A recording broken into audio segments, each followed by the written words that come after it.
الحمدللہ رب العالمین الصلاۃ والسلام علی سید الانبیاء والمرسلین۔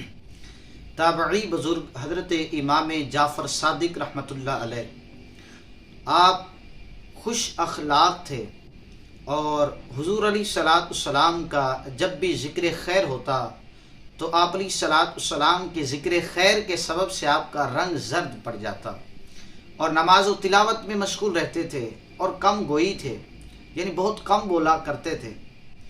آپ رحمۃ اللہ علیہ کے حوالے سے ایک واقعہ لکھا تھا، بڑا خوبصورت واقعہ تھا۔ وہ یہ تھا کہ آپ رحمۃ اللہ علیہ کی بارگاہ کے اندر ایک شخص حاضر ہوتا ہے۔ وہ شخص حج کے لیے روانہ ہوتا ہے، پر 10,000 درہم آپ کے پاس رکھواتا ہے اور یہ کہتا ہے ان رقم کی ذریعے سے میرے لیے کچھ چیز خرید لینا، میرے لیے کچھ جگہ خرید لینا۔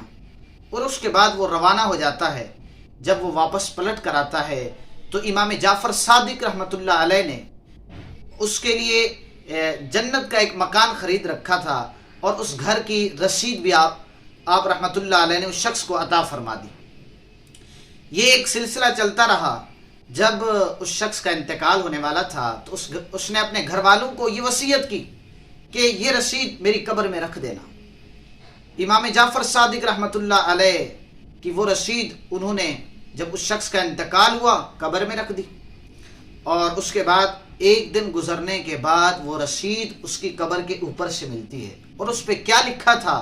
فرمایا گیا امام جعفر صادق رحمۃ اللہ علیہ نے جو وعدہ کیا تھا وہ پورا ہو گیا اور اس شخص کو جنت کے اندر مکان دے دیا۔